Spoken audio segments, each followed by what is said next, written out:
கல்யாணம் ஒரு மங்களகரமான விஷயம்.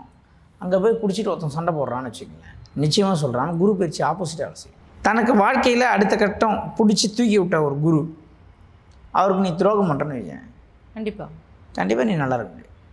குருவோடைய குருவோடைய அனுகிரகன்றது என்னது? குருனா யார்? வழிகாட்டியவர். அந்த வழிகாட்டியவருக்கு நீ வழிகாட்டக்கூடிய சூழ்நிலை ஏற்படும். அப்படி சூழ்நிலை ஏற்படும் போது நீ வழிகாட்டணும்.